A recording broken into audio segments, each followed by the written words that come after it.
Hey, yo, what's good, guys? Today I'm joined by Sage. Henry was supposed to be on, but he had some last minute packing he needed to do for a trip. It's been a while, Sage. How you been, bro? I've been doing good. How are you, Preet?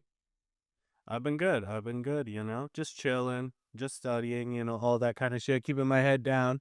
And today we are going to be talking about the man, the myth, the legend, Posadas. Genuinely one of the most insane communists I've ever met or heard about. Um, I don't think you can get kookier than Posadas. Do you know any communists kookier than Posadas? Uh, I do not. I think with Posadas, if we're gonna go in the general direction of just like strange people within the movement, I think definitely no one beats him. He's definitely very much an oddball. You could say potentially Haas, but I wouldn't even count him as a communist. He's even more removed from the theory than Posadas is. I mean, if we're just going by the notion of people who are self-declared communists, then I'd say Haas is stranger.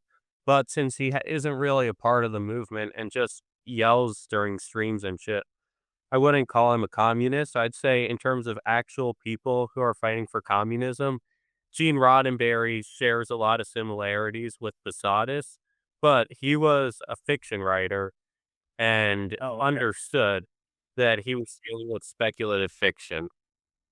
Yeah, but actually, and as we'll go into it, Posadas actually does kind of embody some of the ACP-ish tendencies within his lifetime. I can't think of any strange communists off the top of my head other than Posadas. Really, he was just an oddball. So before we begin this, I'm gonna take a shot. I'm drinking vodka. Love vodka shots. You doing anything, Sage, or not? You going clean? No, I'm not.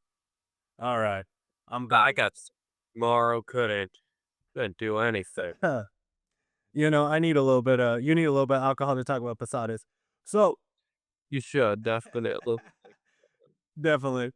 So Posadas is born Homero Cristalli in Italy. And I didn't know he was Italian actually. He's not Argentinian. Um, and his family was very poor. He's born in 1912. And his parents moved to Buenos Aires and they became very active in the anarchist and socialist scenes. Um, and so his upbringing's very humble. His parents are shoemakers. His mom dies early into his childhood. They go into like a very deep poverty. And his dad, he did a bunch of odd jobs. His dad sold snakes. He even did you know how in sort of the 1900s people would get paid to get punched at like carnivals and stuff like that? Yeah, yeah, yeah. Well, his dad was one of those people. People would pay to punch his dad in the chest at carnivals. So very like odd sort of jobs just to survive in Argentina.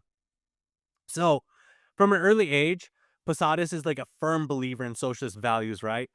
But the thing is, the way that Posadas basically came to socialism, it wasn't through reading theory necessarily, it was through his life experiences.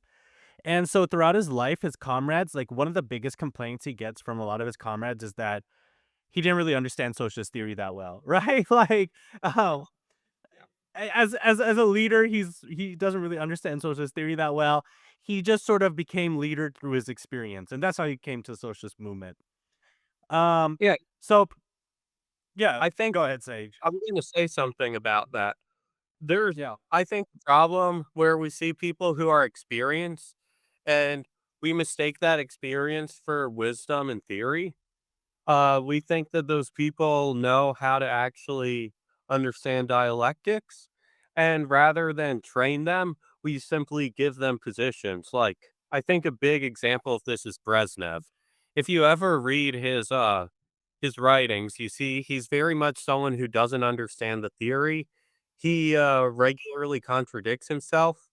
I mean, the Helsinki Accords, he wrote a book on those, which I read. He simultaneously says that the USSR has the dictatorship of the proletariat and is a classless society. And while he definitely you could see with, his ability to create stability in the cadre system and his ability to actually run those negotiations, that he was definitely competent when assigned a task. He couldn't develop the theory further, and that's what led to people like Gorbachev having an ability to latch onto the party. And then also, like, so many times we get into these, like, conversations like, "Just my experiences are good enough. I don't need to read theory," right? There's this very anti-intellectual movement, especially in America right now, where people are all like, "I don't need to read theory. My life experiences are good enough." And I think Posadas is really just an example, and Brent Chef of, no, you do need theory. Your life experiences are not good enough to explain a political platform and how to win. Um, and just things like that. So as a kid, he's very into soccer. So throughout his whole life, he's very into soccer, playing soccer. He even drops out of school for a little bit to play soccer. However, his soccer career quickly ends when Argentina goes under a military coup, and all the communist soccer players are basically banned, including him. So after his soccer career ends, his soccer career went from like childhood to like early adulthood, so like teenage years to early adulthood. Um, After his soccer career ends, he takes up odd jobs to survive. He even ends up losing his pinky and his forefinger, so Posadas didn't have a pinky or forefinger on his hands. I don't know if it was his left or right hand. But he was walking around fingerless. Um, he ends up joining the Socialist Party youth wing, and he ends up being like, and that's the Trot Party. He ends up being such a good newspaper salesman that he became the local general secretary of the branch. So yeah, I mean, Trots and their newspapers, man, they love those fucking newspapers, you know? Yeah, that's always been something that I've never quite understood with the Trotskyists. It takes so much effort for them to produce these newspapers, and All that. they keep doing it, and they think that's the end all be all of their movement to an extent. Like, they always view that as the most important thing to do, and I've kind of considered that to be proof of their dogmatism. Like, you gotta understand that there are also other tactics to, use, but just this over-reliance on newspapers, I think, is something that they need to stop with, and I think a lot of people say we can partner with the Trotskyist organizations, and I definitely agree that we should partner with whoever we can find to help us, but I wanna also make sure that they're using good tactics even if we have differences in theory. I Mhm. think that if any Trotskyists are listening to this, I want them to consider, whether these newspapers are actually helping them or not. Especially like, I've had comrades in the RCA, Revolutionary Communist America, and they've said like my experience was horrible because all my local branch would do was sell newspapers, and it felt more like a pyramid scheme for selling newspapers than actually organizing, you know? And I've read I've read some bits and pieces from them. Obviously, they don't understand a lot of things about the various socialist states, but sometimes you'll have a very solid article in there with a very good analysis of a current issue. And I'm like, you could easily publish this online too. More people would see it that way. And they do. But the fact is, most people don't want a print publication these days. yeah, no, absolutely. And the thing is, like Lenin, he started out the Bolsheviks as a newspaper too, but like nowadays, if you want to set up a party infrastructure, it should be through articles online. I don't know. It's just such an odd Yeah. thing to hold on to in the 21st century. Such an antiquated. That, with his newspaper, he made the newspaper and it was definitely a very useful organ for the party. But we also need to see that the newspaper was not the end all be all. They were also focusing on agitating when they were printing, though. They also were conscious of the fact that they had a budget. We see a lot of the time the Trotskyists don't really understand how to allocate their budgets and they end up spending too much on the newspapers. There were some British ones that went bankrupt on newspapers. Mm.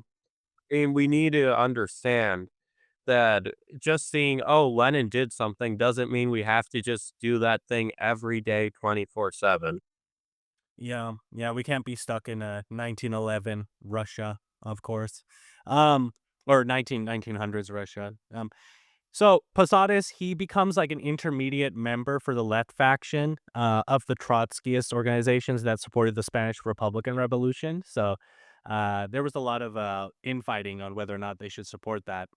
Posadas was also throughout his life, he was a very big singer. He loved to sing songs. I think that's part of his character, and apparently he was a really good singer, so I will give that to him, Um, he would even and the reason that him singing songs is important is because he sang a song one time that was so good apparently that it ended up getting published in all the socialist newspapers, and it got him in contact with Trotskyist circles in Argentina, like the upcoming very strong Trotskyist circles in Argentina. He got into the upper echelons of them because they read one of his songs in a newspaper. I don't know. It's an interesting way to get stuck into the Trotskyist movement, but that's very cool. Uh, The the Trotskyist movement in Argentina, I think, is frankly just quite fascinating yeah, because you see that in the third world, there's not really a big appeal for Trotskyism. Like citing Red Star Over the Third World by VJ Prashad, who I believe was on this show before. yeah, Uh, he was. of course, Pro Wiki cites him, and they say that Sri Lanka, Bolivia, and Argentina are really the only third world countries that have had a Trotskyist influence. And I'm not entirely sure where it began, but one thing that fascinates me is the fact that I think it has to do a bit with Peronism, because Peronism was a very nebulous ideology, what it stood for. Because Perón definitely, he worked with the trade unions and he empowered them, and that was definitely a win for the workers of Argentina. And we see modern day Peronists are very closely associated with the socialism of the 21st century of Venezuela. But he also, I mean, he harbored Nazis and he admired fascist Italy. And I think the group that we see that represents the most this kind of nebulous and eclectic politics is the Iron Guard in Argentina, which was a Peronist group that began as what was a fascist group, a fascist Yeah, Peronist group, and then it became a Trotskyist group. yeah. Well, the thing is, the Trotskyist movement began before Peronism in Argentina, and that what even Trotsky hated the Trotskyists in Argentina. To be honest, they were always sort of known as the clowns of the Trotskyist movement. They were way more interested in sort of being a debate club. Um, And they just weren't very serious actors. They were always sort of seen as even within the international, the 4th International, they were always sort of seen as just these weirdos, that were not very serious. They were more of a debate club. Um, and so, I don't know, Argentina just had some weird aspects of its political atmosphere that led to their Trotskyist movement being the way it was, right? So, I think yeah. the reason it survived definitely was in part Peronism, but I wasn't aware that it was also prevalent beforehand. And I think that definitely shows that Argentina has a unique political history. I Mhm. mean, we It's have it's closer culturally to Europe because there's so many European immigrants there. And so Argentinian class consciousness is so odd compared to the rest of Latin America. I think that definitely contributes to it to some extent because they envision themselves as closer to like, let's say, like of Europe than even the rest of Latin America.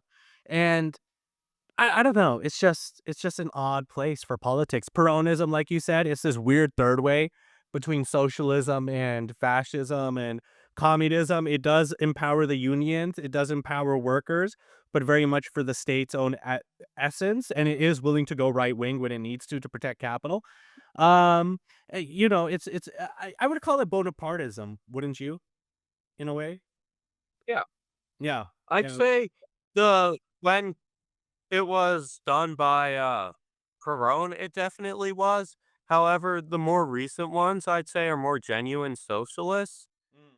And I say this because there's basically, from my perspective, I think Peronism is remembered in a way that kind of makes it seem better than it was, and people are gonna use the legacy of Peron to further, the cause of socialism, even though I think he wasn't really what we would call a socialist. And frankly, I'm fine with that. If people are willing to use him as a symbol, I think that they have every right to in Argentina. And we've seen even Maduro has called on the Argentinian people to remember Peron and Peronism when fighting against the current neoliberal government. And modern day Peronism, with that in mind, I think differs from that of Peron himself.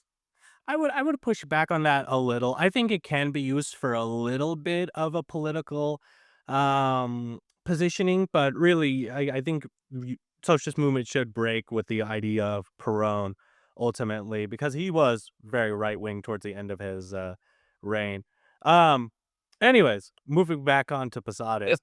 Posadas ends up naming his first son Leon after like Leon Trotsky, so he's very into Trotskyism by this point, you know. Um, and in 1938, he's anticipating world revolutions after World War II. So he's anticipating capitalism to fall down. So Trotsky starts the Fourth International. And I love this quote because the author of the book, I Want to Believe, which is the main biography that we're using for this episode. He said he quotes Trotsky and he meant it like a good way, but it's such a funny quote. He said, "All great movements have begun as splinter movements of old movements." You know, like all great movements have begun as splinter groups. You know, so even Trotsky is just admitting that Trotskyism loves to split. You know, it's a very Trotskyist sort of position. But Trotsky wasn't wrong. I mean, the Third International was a split from the Second International, so I'll give him that much, right? But also sort of predicted Trotskyism, the tendency towards splitting in of itself. Um, so Trotskyism um, is on the rage within Argentina. The Fourth International is beginning to begin. And so Posadas, he wants to become part of the Fourth International and he wants to represent Argentina. And so he starts going to protests for Trotsky. He starts getting into fistfights with Stalinists or like pro-Stalin communists. Um, and Posada ends up being the one of the founders of the Fourth International in Argentina. And he even begins pushing for alliances, right? Alliances with other Trotskyist parties. Um, Argentina at that time, it gets couped though. It gets couped. The pro ally side was there, and Posadas, he's trying to get, you know, the Fourth International set up, and Peron starts positioning himself for power. And Peron starts really coming up, right? He starts doing a soft coup of the government, and he starts doing that class collaborationism, but that third position between capitalism and fascism. He's doing this Bonapartism, uh, and he gives enough rights to Argentinian workers that when he is eventually ousted from government, because people were promised workers' reforms like paid holidays, Argentinians riot to get Peron back, right? Because like Peron gave them enough rights that they want Peron back into government, which goes to your point, like what were you saying about Peronism? He's just misremembered as a genuine socialist. And I think that's important to understand when you compare the modern day Peronists to Peron himself. Mhm. Yeah. So Perón, he gets power. Posadas calls Perón a Bonapartist, like I was saying, you know, which isn't a bad analysis. And Posadas and all the Trotskyist parties are forced to go underground because, you know, it starts cracking down on the left movement. Obviously, Perón's not a genuine socialist. Um, and while he's undergoing underground, Posadas becomes even poorer, right? He gets a second child. He tries another failed soccer career. So, you know, he's trying everything he can.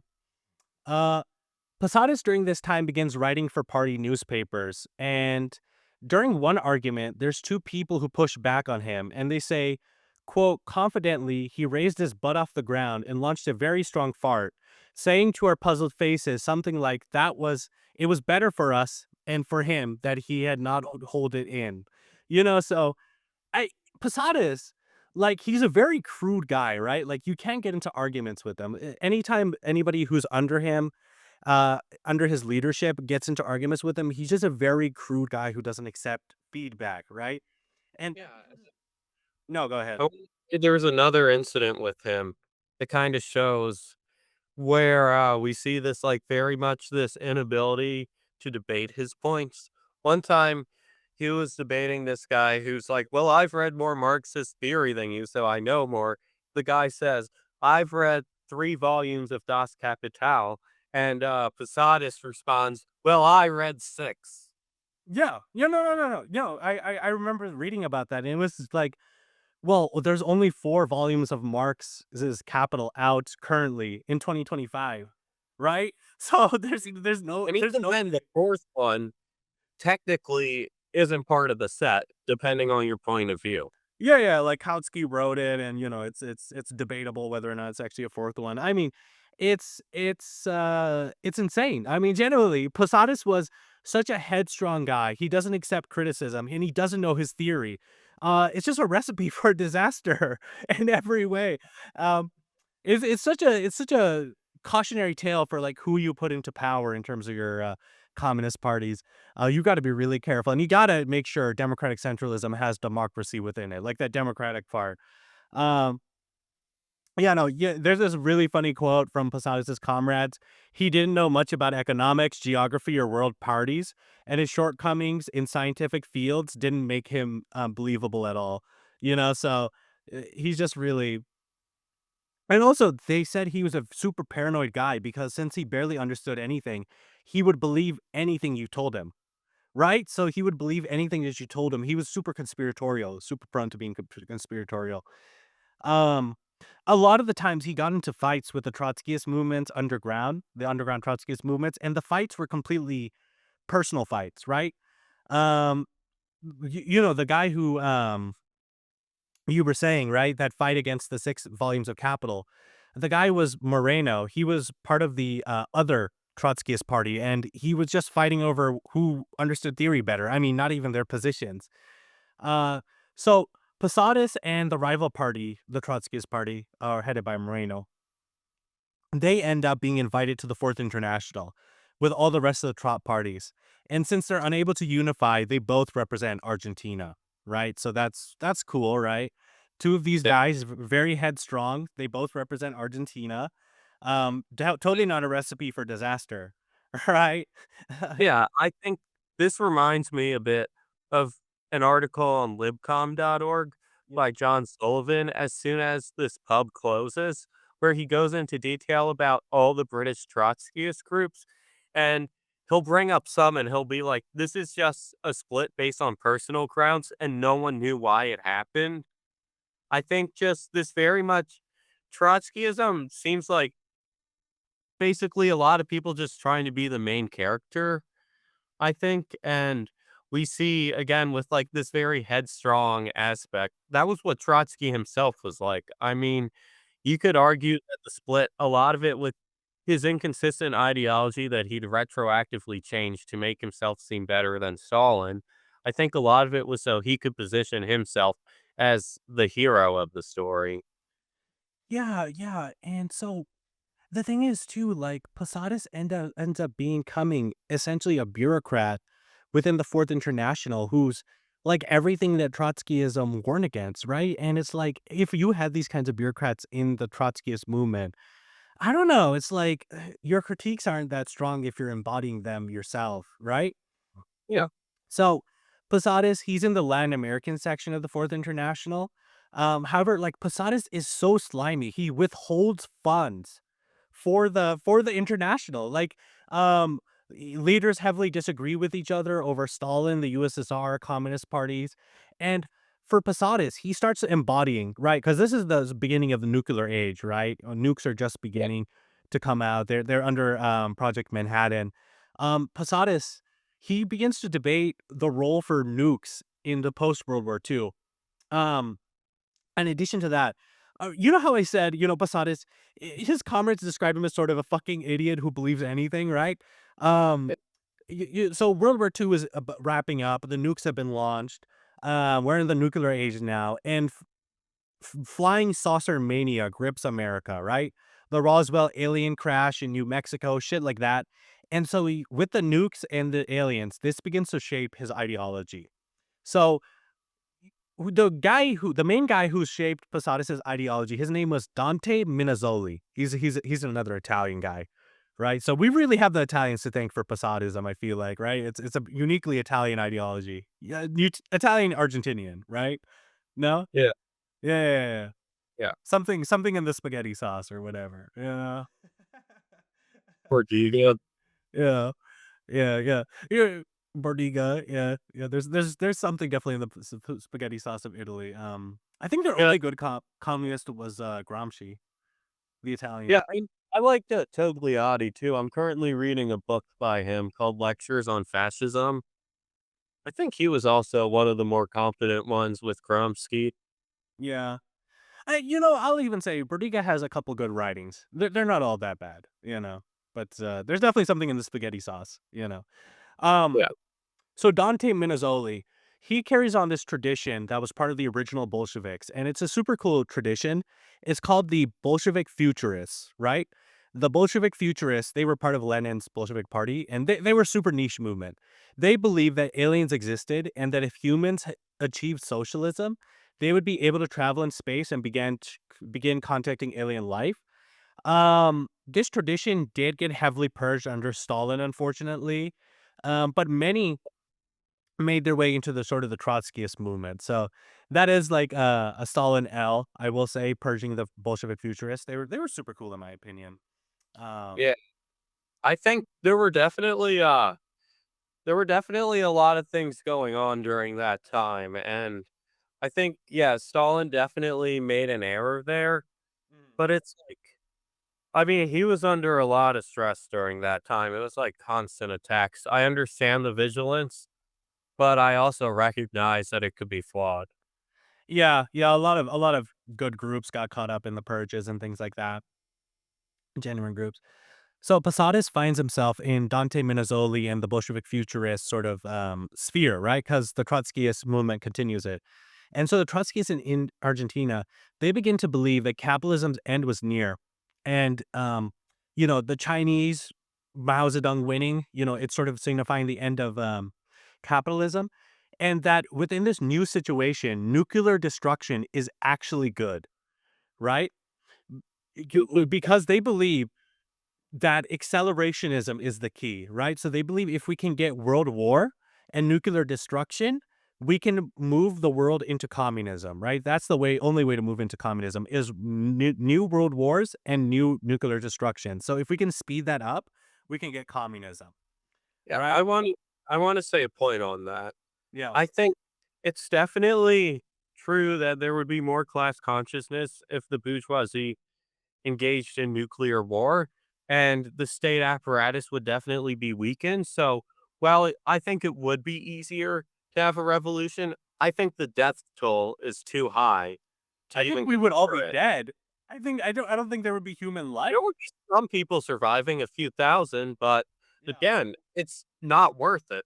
It's No. simply why it's like with cartoons when it's like Tom and Jerry, like you go after the mouse, you destroy the whole house to do it or something. Yeah. It's like you it's just not worth the risk. There were only about 3 billion people in 1960, so, it would have been, like, 2 billion, however many thousand dead for, like, a couple thousand people living under socialism, and even then, their lives wouldn't be that good because everything would be irradiated and giving them cancer, like, it's not a good form of communism, but, you know what I will say? To some extent, all Marxists are, at a basal level, acknowledgers that capitalism is naturally accelerationist. Whether or not that makes us accelerationist, I don't know. I don't believe we are, but we do recognize that capitalism is inherently flawed and inherently going to accelerate itself. So, Yes. I think if we're the ones like cheering that on, that'll just that'll just be seen rightfully by the workers as us betraying them. yeah, pretty much. But, okay, we can move on with this story, but you'll see in the story, it actually wins Posadas' favor with like a lot of young revolutionary people.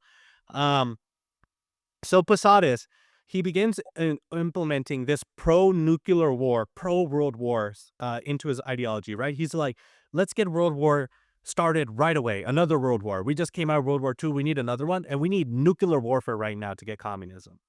And uh, he gets very lucky in the Fourth International. All of his Trotskyist rivals were more incompetent than him, and one of them gets arrested. Right, his main opposition. So he becomes declared leader of all Argentinian Trotskyist parties in the Fourth International. So he gets immense power in the Fourth International. Right, way more than he deserves. Right, because he's a kook. Right at this point, he's like this guy should not be leader. Um, Posadas also begins to sort of become pro collaboration with Peronism or entryist with Peronism. Um, he thought that Peronism would transform its energy into anti-imperialism and anti-capitalism. So he wanted to like sort of accelerate Peronism also. And also by being put as leader, he starts doing mass purges of anybody who gets in his way. And whenever he does purges, they're not over ideological things; they're over personal issues, right? They're over like this person pissed him off, right? So he's just a super bad, incompetent leader overall. I don't know. It's just like, have you ever seen like an organizer like this in real life? I have, like a couple times here or there.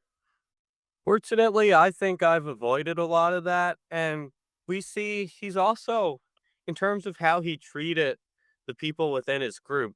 So I'm using as a reference here the Jacobin article by Am Blitz, J Posadas, the Trotskyists who believed in intergalactic communism. So one of the things it notes is he would also have young members who he would take as sex partners. And the article says that with that, it basically started functioning as a cult. Yeah.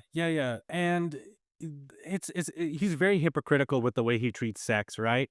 So he bans sex. Anybody who's a follower of his, he bans sex for them, right? They can't have sex, but he himself has sex on the down low, right? With party members very oftentimes. It's very cultist that way, right? They're supposed to It, be. he also believed that asexual reproduction would occur in humans. He believed that that was one of the things that would happen under communism. I mean, that's kind of based. No, I kind of support that. I'm not gonna lie. I mean, I think it's just if you're thinking of technology replacing sex, it's like you're thinking way Well, too not sex, but child rearing. You know? yeah. But what he was talking about specifically was the actual act of procreation would still Oh, exist. damn. So no more sex. Just the robots do it. No, oh yeah. Damn. That sucks, bro. What the fuck? Posadas was anti-sex? Hell nah. Yeah, no. So by 1953, all these issues lead to one group of trots splitting from the Fourth International because Posadas, he's just a bureaucrat, man. And they accuse Posadas of being a Stalinist. So, that's pretty funny. We accuse each other of that all the time. All the time, all the time. So the Latin American branch of the Fourth International, it becomes a complete cult under Pablo. And Pablo is the Bolivian Trotskyist leader. And Posadas, he is in line with Pablo, right?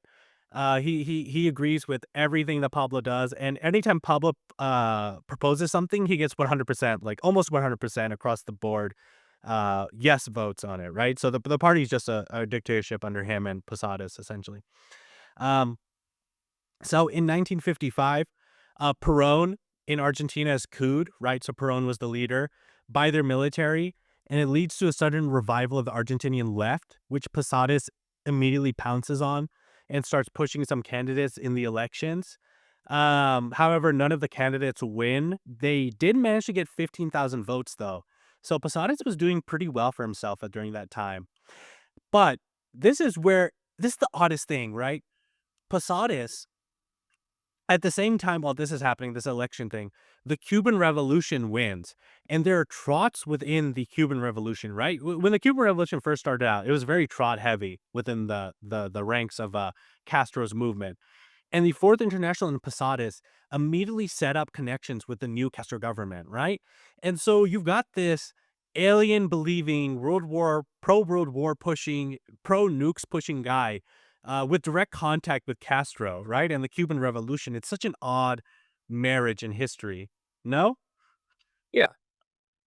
And I think one of the most interesting things from that phase was when what happened was they started actually getting a radio station. They were allowed to use state radio, Yeah. with Posadas and his Trotskyist group. And what happened was when Che Guevara went to go to guerrilla warfare, what happened was Posadas decides that he was actually killed by Castro. And he then starts saying on his radio station, "Guys, Castro, Castro killed Guevara." Of course, Canadian equipment was taken from him shortly after, and Posadas was convinced that the picture from Bolivia, uh, Che Guevara being killed, he was convinced it was a forgery. Yeah, yeah, Uh, yeah. He was for some reason, he was dead set on this, like, I don't know. Again, Yeah. this goes back to being very gullible. I'm not sure who convinced him of this and why they would do that, but somebody evidently did this, and Castro even decided he needed to denounce Posadas at the 1966 Tricontinental Congress. Yeah, no, I mean, Posadas is it was insane. I mean, him and Castro had a very good relationship. Him and the Cuban government. And Posadas is bragging to everybody, by the way, at this time. He's like, oh yeah, I am in charge of and I am the radicalizing force in the Cuban Revolution and the Chinese Communist Revolution. For whatever reason, he believed that Mao Zedong was really listening to him and his edicts. I don't know why. He doesn't even have direct contact with Mao Zedong. But like anytime somebody talks to him, he's like, yeah, yeah, Mao Zedong is the reason Mao Zedong is radical is because of me. And then he just completely destroys it. He just completely destroys it by saying it's like Che Guevara death is fake and Castro secretly killed Che Guevara. It's such a I stupid fucking thing. You know? I mean, it's like, I it's like you're actually talking to Castro, so it's like I understand saying that. Like, obviously, it's not true, but I can understand someone believing that claim. But like, Matt, come on, how's this happening? Yeah, no, no, I don't get the Mao thing at all. He genuinely believed that. Um, so in 1960, he's completely lost his mind, and he begins demanding that all the wives and girlfriends of his party members are now militants, whether they like it or not. So you can't have a girlfriend or a wife in Posadas's party unless they are part of the movement. Um, and so Sounds miserable. yeah, I it mean, is. that actually can cause problems with organizing. I mean, I think that when you just do that within the party, it ends up creating drama. Yeah. And I think that it's actually healthier to obviously, I'm fine with people if they're dating within organizations and marrying just so long as it's committed. But I think that we can't realistically expect most relationships to begin in the party, nor should they. Yeah, yeah, yeah. No, no, no. It's I mean, dating within organizations is a problem sometimes when it gets messy, but ultimately, I don't think the organization should have any say in it. Just like Yeah. let it happen. It's just Let a it. personal thing. Yeah, it's a personal It's thing. my personal advice to Okay. avoid that. Okay, this is my favorite part. Okay, so it's the Sixth World Congress of the Fourth International. Posadas at this point, he's become completely third worldist, right? He believes that the only way for communism to happen is guerrilla warfare in the third world. The global north, like Europe, should not have any say within the Trotskyist party at all, right? So he's pushing right now. He gets into a huge fight at the Fourth International Sixth World Congress in 1961. They are demanding that they remove all the global northern delegations and leadership and completely replace them with a global southern majority, right? So they can focus on guerrilla warfare in the global south. And he also tries a hostile takeover that ends up failing, and so do his resolutions that he's trying to get. However, he publishes a letter to the Fourth International that gets sent to every single party, and it says, I am the radicalizing force behind Fidel Castro, Che Guevara, and Mao Zedong, and we are splitting from the Fourth International because of how strong we are. And so that's their final letter from the Fourth International before Posadas splits and creates his own international. All right. So that's it's an interesting sort of thing. So he also declares that they were entering a new stage of Marxist-Leninism, Trotskyism. You know how they did that with the Maoist party, Bob With Avakian? withdrawal. Oh, with Bob Avakian. Yeah, Yeah, yeah, he thinking of does this. withdrawal did the same thing, but yeah, I know all about Bob Avakian. Yeah. I mean, there's so many communist leaders who have said we've entered a new stage of Marxist-Leninism, Maoism, Marxist-Leninism, Trotskyism, and I am specifically the leader, right? And Posadas does the same exact thing.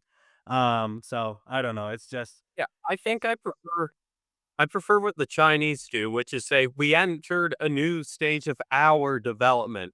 This isn't like a new stage of Marxism in general. Like Deng Xiaoping, Xi Jinping, they always go, we've entered a new stage of our development. They don't have this overconfidence and the ego to say they've completely reinvented socialism. yeah, yeah. So Posadas, he's split from the Fourth International, and it comes at the worst time for the Fourth International's health, right? Trotsky's murder has really wait, when was Trotsky murdered? This is 1961. Trotsky's murdered in hold on, I'm gonna search it up right now. I have a Trotsky picture with the pickaxe. It's on my TikTok for anyone listening to this. Trotsky's dead. Oh yeah, you went to Mexico and saw it, right? No, it's in Washington, DC now at the International Spy Museum. Okay. Uh, I got a picture, big thumbs up next to it. So Trotsky is killed in 1940. This is like 20 years after that. But the Fourth International's health has not been doing so well ever since Trotsky has died. They're trying to rebuild themselves, and Posadas leaving with all his people to start their own Fourth International. It throws a heavy blow onto it. And so Posadas, he's actually super successful, right? He gets parties in France, Italy, Belgium. He gets one in Cuba before he fucks it up, right? Before he completely fucks it up with the Che Guevara conspiracy thing. Brazil, Mexico, Spain, Greece, and England. And the reason that Posadas is able to do this is because most people do not know anything about him, right? So he falsely advertises himself as a Che Guevara like figure, right? So like the way he does it is insane. This man has never fought a guerrilla war in his whole life, but he completely steals all the Cuban aesthetics and he tries to present himself as a bearded freedom fighter like Che Guevara. And it works. It works. Like everybody all over Brazil, Mexico, Spain, Greece, they see him portraying himself as like Che Guevara and they're like, "Oh yeah, no, this dude must be with those Cuban guys, right? So I'll join this international." Um, he starts saying that the world revolution is just around the corner. That attracts a lot of young people, obviously. So he just got like a lot of positivity. He isn't presenting his crazy Really is a and yeah, he really is. He really is a Vakian. He's worse than a Vakian in so many ways, I feel like. Yeah. yeah, Vakian's a whole mess. He's also a cultist, but that's a conversation for another time. Yeah, but at least Avakian's honest, I feel like, when he advertises himself, you know? You know you're Yeah, joining a cult when you're joining Avakian. Posadas just completely lies that he's like a Cuban guerrilla revolutionary. It's just such bullshit. It's so such a scummy thing to do, I feel like. Um he begins writing down privately that nuclear war will lead to enormous mountains of riches for men, of knowledge, without a doubt, but at the same time, communist consciousness will develop as fast and will recover in a short period of time. So he's basically saying like a lot of people are going to die, but communists will quickly, you know, reemerge in the post-nuclear apocalypse. Posadas begins to believe that the nukes falling is inevitable around this time, so he's going more into delirium, basically. And he starts telling the Soviet Union to start doing preemptive strikes on other countries to kickstart global war and global revolution. So he's like sending letters to the Soviet Union at this time and openly calling for them to strike the West just to like get the nuclear warfare started. He calls Ernst Mandel. Ernst Mandel is his rival in the Trotskyist movement. He calls Ernst Mandel a pussy who doesn't believe in thermonuclear war. So that's fun, I guess, you know. Uh, And then he starts writing pamphlets on how to create a Trotskyist party in a post-nuclear apocalypse and publishing them and, distributing them. So he's serious. The nuclear stuff isn't just a joke. He literally wants nuclear warfare. He's like planning it all out, right? Like he's even telling people how to set up a party after nuclear warfare happens. So after this time, you're saying, right? Remember how we were talking about he's having sex with his members? He tells all members they have to have complete abstinence from sex unless you are making kids, no alcohol for any members. Having children needs to be approved by the party. So if you're gonna have children, you have to get approved by Posadas. Um, yeah. And then Miserable. he says he even begins separating couples on purpose because his marriage was sexless. So he believed that everybody's marriages should be sexless or relationships should be sexless. You know. Unshapiro. Yeah. And then gay people are completely banned from the party. They're called degenerates. They call them the F word, all the horrible stuff about gay people, which is common, unfortunately, at that time. Yeah. This is I how think, another guest on the show, Revolutionary Thought, has some very good, articles, or I should say video essays on, the homophobia within, the movement. Timeless movement, and then yeah, she has really good or they have really good videos on uh Especially at SSR. yeah, queer experiences in the USSR. So within the international, Posadas goes on unhinged rants, right? This is his personal international, so he can go do whatever he wants here. And it's a complete personality cult around him. And Posadas, he abandons democratic centralism, which is where members get a vote, and he uses this method called monolithism, right? All ideas have to be approved by Posadas and come from Posadas, no one else, right? So I don't know. They just essentially abandoned democracy within their. They even banned voting. So I don't know. It's just a cult around him, basically, an insane deranged cult. Um, After every international meeting, Posadas makes people have a soccer match, and he tries to show off his skills. He's such a man child in so many ways. I feel like, you know, Some mandatory soccer yeah, matches. the mandatory soccer match where you have to get beaten by Posadas. I mean, he's such a man child. I know some people who would sign up for stuff like that. Yeah. Like, come on, come on. I feel we could do a whole episode on, socialism and soccer. Oh yeah, we should. That would be fun. Yeah. That would be fun. There's a lot of crossovers. In 1962, a bunch of trots are arrested in Cuba. Posadas trots are arrested in Cuba. And Che Guevara, he says, every time we have freed them, like freed them from jail, they go on to shit all over the place. So like they're getting super tired with this bullshittery. Um, After the Cuban Missile Crisis, they're completely purged. They're completely purged. They're done with this bullshit. They're done with this Che Guevara actually died from Castro, was assassinated by Castro bullshit. And Posadas, in response to them getting purged completely out of Cuba, he says Cuban Communist Party is just an excuse for young men to get women, right? That Castro is just using the Cuban Communist Party to get girls. And he says it's not a real party, which is what he was doing, right? Like that's what he's doing. I don't know. It's insane. Everything about him is insane. So he starts making alliances with guerrilla groups in Guatemala. He claims that he represents the Cuban revolutionary spirit, right? And he says he'll help arm them. And to Posadas's credit, he does help set them up, and he does help to arm them. Um, Castro, he tells the Cuban revolutionaries purge all the Posadas. After he hears that they infiltrated the movement, and they end up doing it, and then there's like a splinter movement, right? There's a Posadas movement within the Guatemalan revolutionary guerrilla movements, and there's like a um, whatever. But the problem is, right, with Posadas organizing the Guatemalan rebels, it turns out and it's revealed that he stole $50,000 worth of funds that were supposed to go to the Guatemalan rebels, right? But he says he was using it for like personal stuff, but I don't know. It's $50,000 going missing. That's kind of suspicious in my opinion. I don't know. Yeah, not a very good look on his part.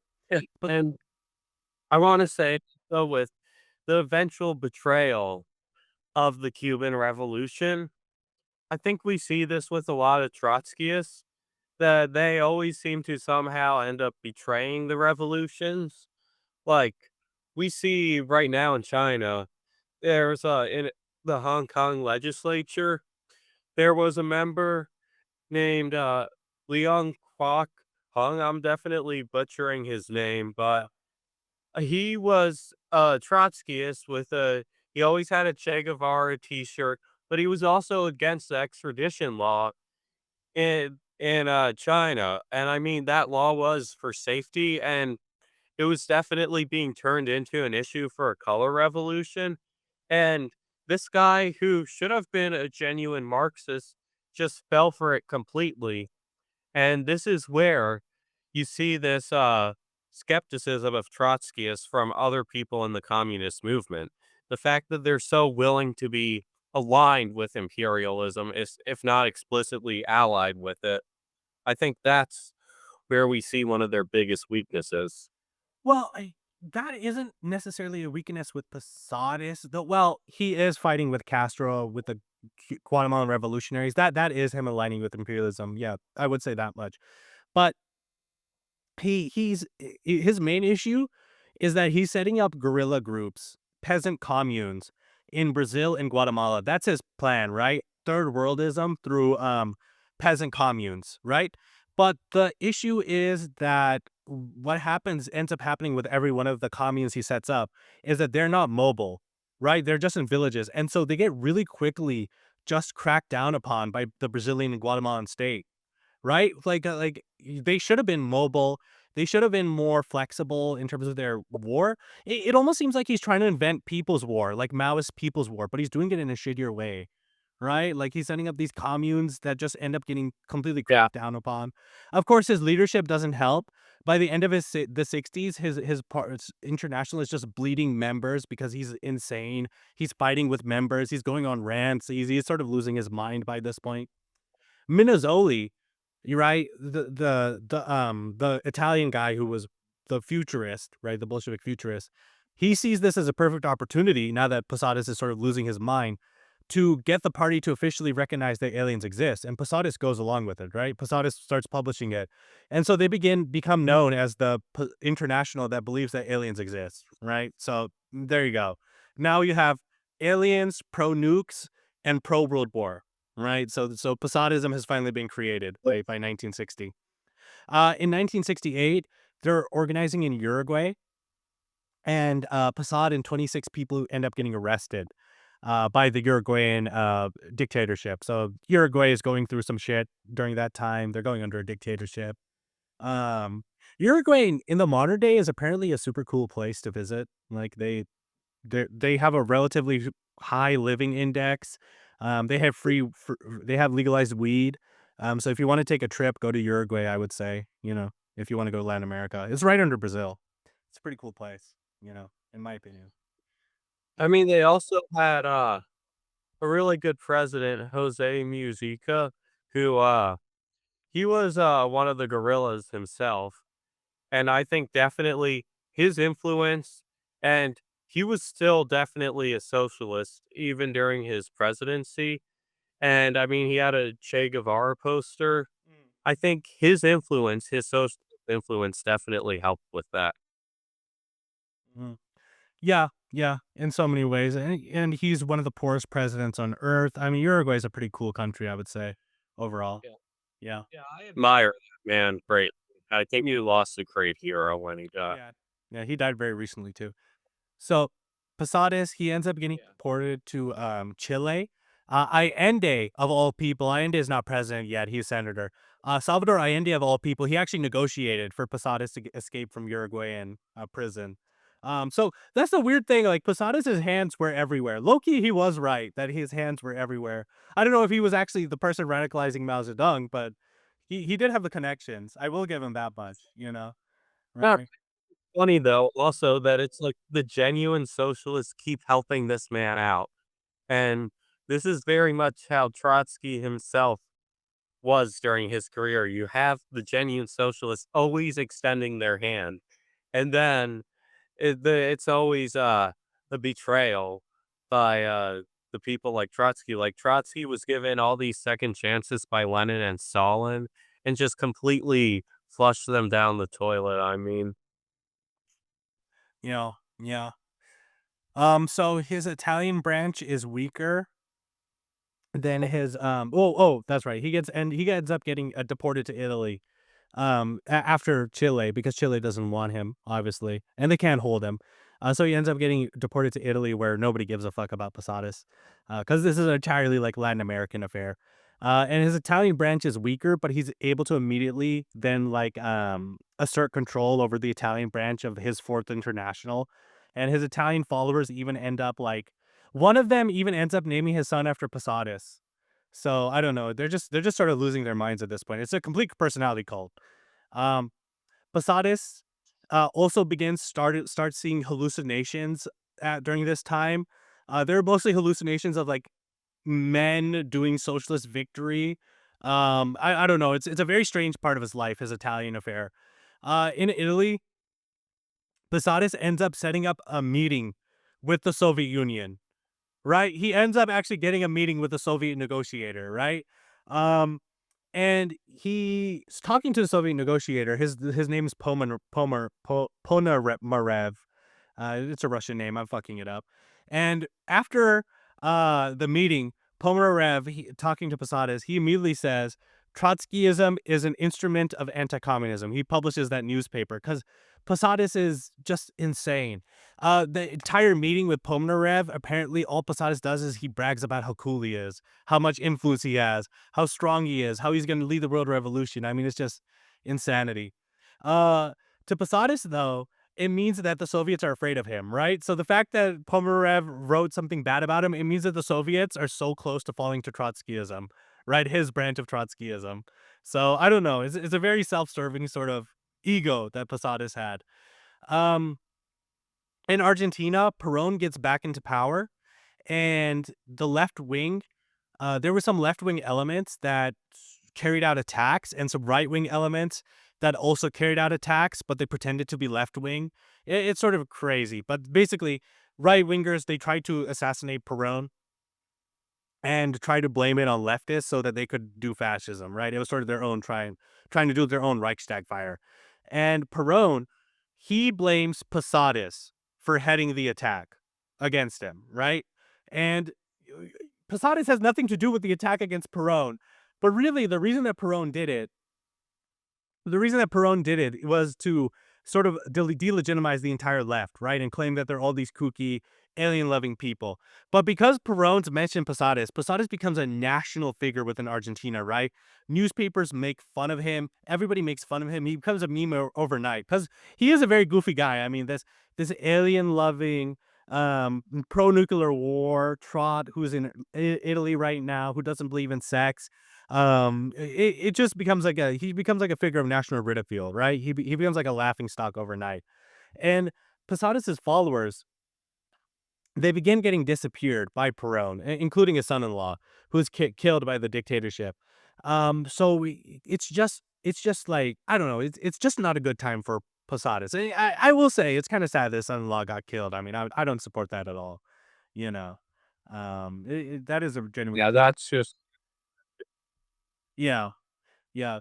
So throughout the 1970s, right, Posadas's mind begins to slip. He starts having meetings with comrades where he starts doing psychological audits of them.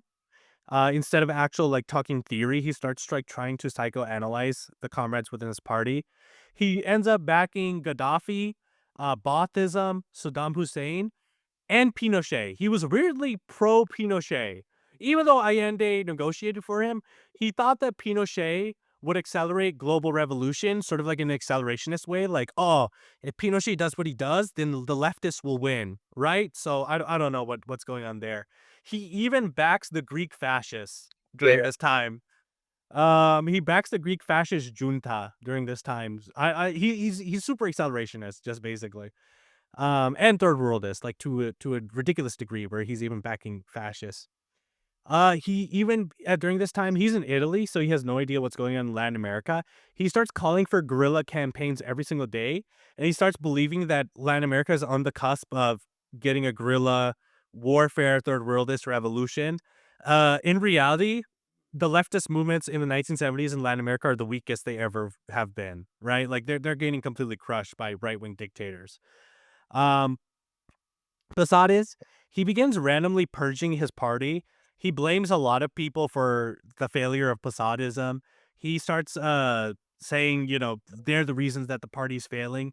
And then in addition to that, one night, right? Posadas is banned sex, right? One night, one of his members catches his girlfriend sleeping with Posadas because they were all living in the same house. And it leads to a big purge of Posadas's inner circle, right? He begins accusing everybody within his inner circle of fucking each other. And since fucking each other is banned, he starts purging them out of the party. So I don't know. By the 1970s, the dude's completely lost it. Well, I don't know if he ever had it to begin with, but the strings start unraveling on his international, in so many ways. You got any comments, Sage? Yeah. Yeah, I think, everyone living together, that's definitely a sign of it being very cultish. I mean, Yeah. you don't really have a need for people to live together in most cases. I mean, there were the Panther pads where they would live there, but they were actually too. And it was a very professional environment.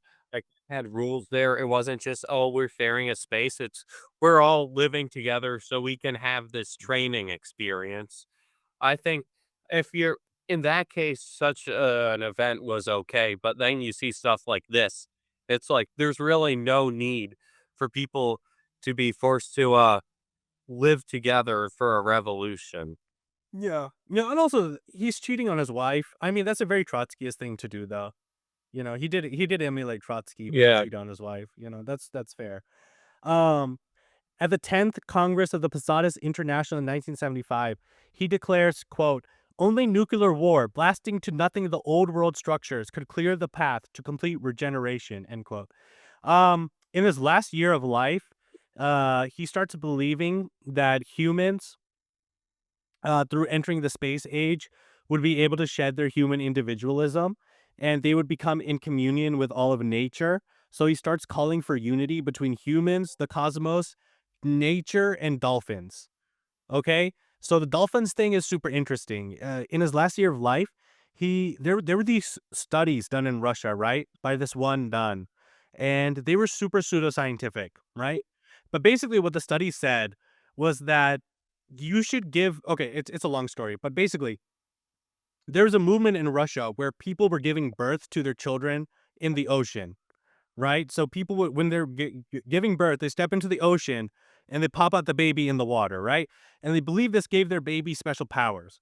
And dolphins sometimes came to see the babies that were being born, right? So they started believing this weird Russian occultist movement that dolphins had mystical powers and mental and physical abilities that were connected to human beings. And so Posadas, he adopts the dolphin as his symbol because he believes that humans need to start communicating with nature and start doing ocean births, all right, to attract dolphins. All right, does that sound sane to you at all? Does that make sense to you at all? Am I Well, crazy? I want to say something about that. Yeah, This, along with the cheating he did and a lot of his theories, he reminds me actually a lot more of Gene Roddenberry, who I brought up at the beginning of this. yeah, And in Star Trek 4, The Voyage Home, the whole point is they need to bring whales back to communicate with these aliens. And they kind of show that whales are sentient, and then after Roddenberry dies in Lower Decks, you see there are whales serving on board one of the starships, or actually dolphins are serving aboard it, and then in Prodigy, you see that it is whales who are, I believe, actually, hold on, let me make sure, getting this right here.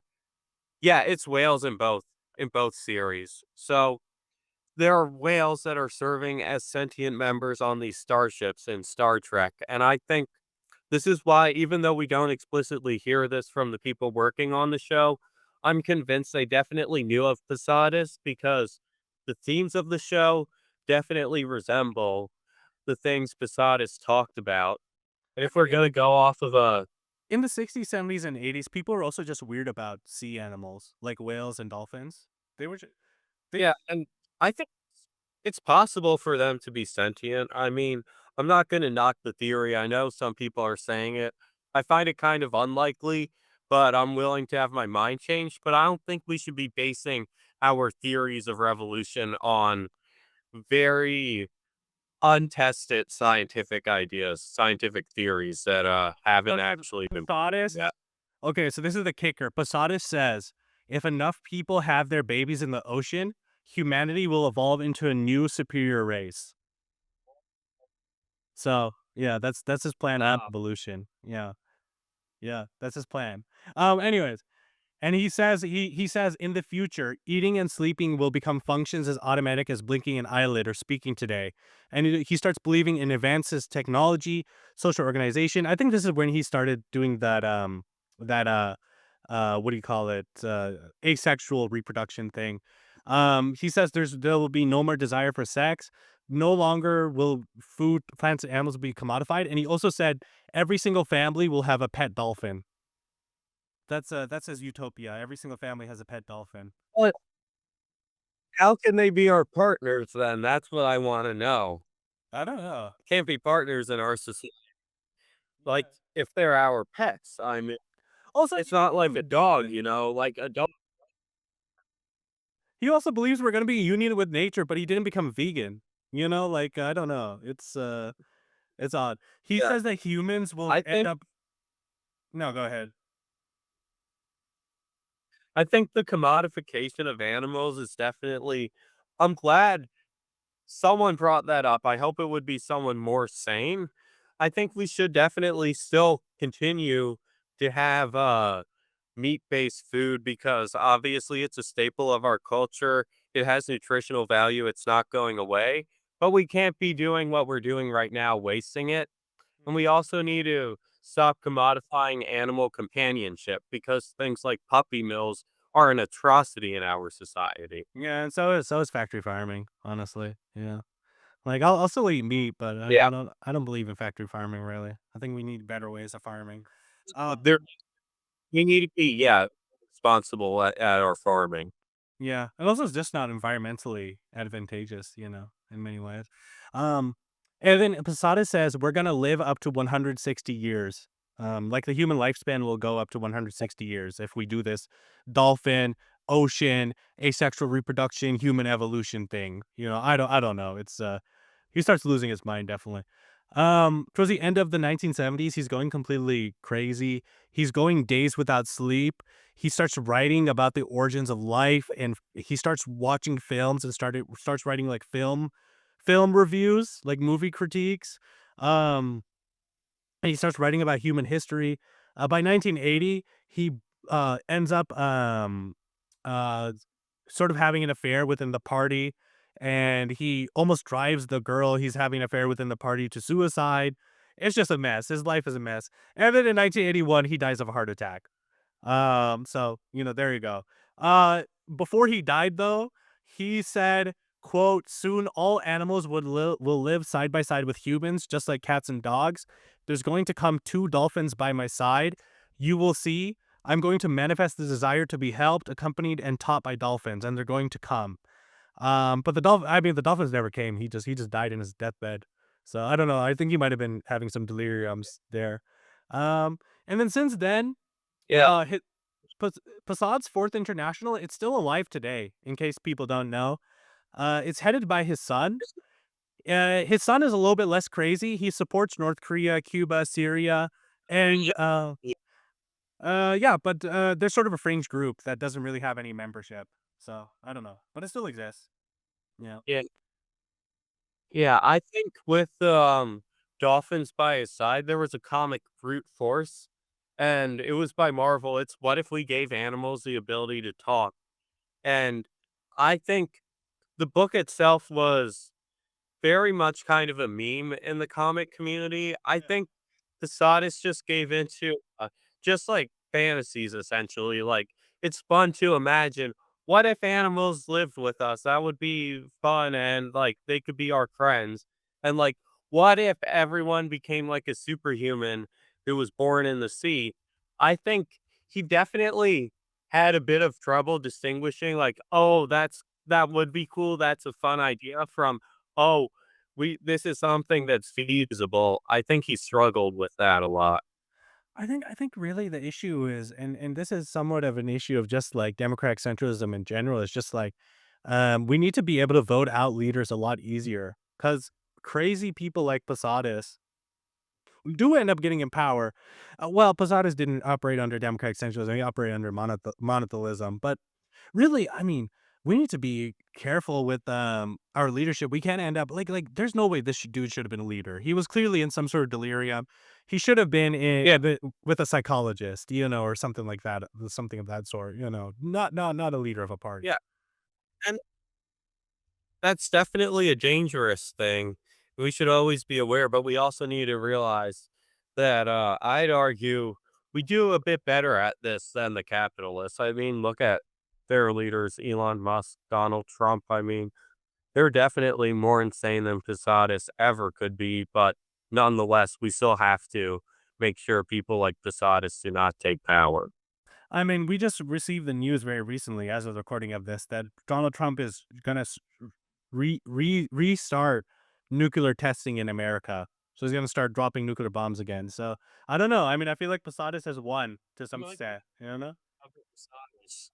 Yeah, he might be a secret Posada. Yeah, I love the memes of accelerationist. So I don't know. Yeah, That's Posadas's life. How do you feel these about it? figures in I think these figures in our movement who are considered eccentric, I think these figures definitely fascinate some of us so much because as the article on Jacobin says, it's almost like a funhouse mirror of us and like who we are. Like Hmm. it definitely the Trotskyists, it was kind of them being like, oh, this is just like kind of like us, but like crazier. I think we can kind of see, and this is what I liked about the Polcomp Ball Anarchy Wiki, which unfortunately was shut down. It was just like it was something that we could laugh at. It would be like, oh yeah, we have clowns in our movement, and they're like our clowns in a way. Like they're people who we get to mock, and we it's almost kind of like oh, like, we're kinda like we're a fun thing too. We're not just, like, a serious movement. Because having the goofballs in it, I think, definitely allows kind of just, like, a bit of a parody almost of the greater movement, and I think parody is something that and satire is something that greatly, helps society, I mean, like Mad Magazines, it's important to laugh at yourself, and I think also just realizing something strange, I think, like, Posadas exists, I think that's where a lot of the fascination comes from too, even I imagine there are non-Marxist Leninists who are fascinated by this man, and But it's not a good look, is it? It's not yeah, necessarily a good look. it's definitely not, but I think it's almost like self-deprecating humor a lot of the time when people bring up Posadas, like, Yeah. the Yeah. space lost and such, and I I mean, think I think his story is a story of everything that could go wrong, gone wrong. Yeah, yeah. Like he should have been like a secretary or something, like a very low level position. He never should have gone into power. and I think in terms of these figures, I think I've written lists of, like, figures who should be, role models in the movement, I've written that on my Medium, and I think there are a lot of very interesting people. I think in order to be a revolutionary, you have to have some kind of uniqueness that sets you apart from just everyone else in order to actually go forward as a member of a vanguard. And there are other figures who I'm fascinated by, like Ted Grant. He was a British Trotskyist who ran the militant, what fascinates me is he's a very radical man. He says a lot of very radical things, but he's very dry. He's a very dry person too. And the contrast, the juxtaposition between his rhetoric and his style has always fascinated me. And I mean, I think just like kind of we've also seen like a meme culture emerge within the movement to an Very much extent. So so, yeah. Well, definitely, and I think this. I think he's a character in that. yeah, yeah, he's a central character in the meme movement. A lot of the communist meme movements just leak out of communist circles themselves. I mean, and I will say, in order to be a communist, you do have to Yeah. be a bit I of mean, a weirdo. or do you- You do have to be a little bit on the fringe of society. Anybody who's within mainstream society and really fits well into it has a hard time accepting communist beliefs, I feel like. Because if your life's going great under capitalism, obviously you would not become a communist, would you? Right? yeah. Yeah, and even if not, I mean, in order to actually break from the status quo and the hegemony, you need to start having some unique ideas. Yeah. Yeah. So it's these sort of ideas do get bred within our movement. But I don't know. It's just wow. Why did people follow him, you think, at all? Like, was he just attractive in his optimism? Was he just like what do you think, like, in your research, the Jacobin article that attracted members to Posadas? So I think there were two things. And this is something I've seen from very poorly run orgs that I've witnessed myself. Occasionally, I'll talk to somebody at a protest or something, and I'm like, "Why did you join that org? You clearly don't like it there. You feel like it's not fulfilling." They say it's the only one available. I think definitely, while there was the yeah, he portrayed himself as this great Cuban leader, which he wasn't. I think that definitely had a part, and a lot of people were there because of that. A lot of people were also there because he was previously leader of a more legitimate organization, a section of the Fourth International. I think people were with him because of those things, not understanding what he was, but they're also, I imagine, and I don't think this is talked about enough, there are probably people who saw it was the only Oregon town and decided to join for that. Also, I think he was just very good at false advertising, and then once members were in there, I mean, it was just sort of hard to escape, especially, like, the way it was run. It's just a hard, thing to, I don't know, once you're deep into an organization as being run by a crazy man who has a cult-like sort of ideology, people get subsumed into it, or either that or they've quit very fast, you know? So, Yeah. either you got that sort of and also a lot of them did believe that they were, like, on the cusp of world war and world revolution, and that nukes were gonna get them there, and they were gonna contact alien life, and I don't know, just insane shit, just insane stuff. I, uh, I don't know, it's, I don't know what to say, man. It was just kind of stupid. His whole life was just kind of stupid. It began stupid and ended stupid, I don't know. Very strange.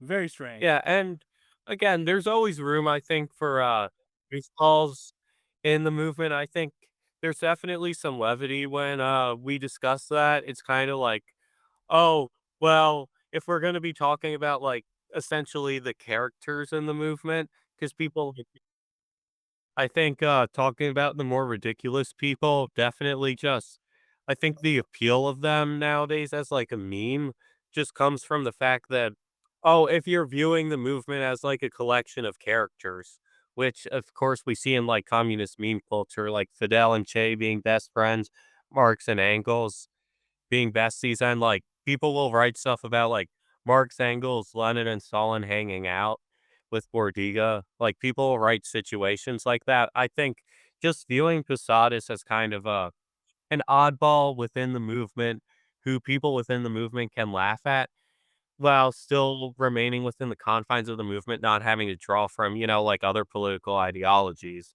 So we can, like, keep it as, like, a communist meme to say. I think he definitely provides a lot of fuel for that. You know? Yeah. Well well, wrapping it up, any final thoughts on Posadas? Uh, yeah, I guess my love is, I'd say, again, he's very easy to laugh at. We definitely, I think, should continue, I think we should continue from the meme side making these jokes. I always get a good kick out of them, but we should also realize the serious damage such people can do to the movement.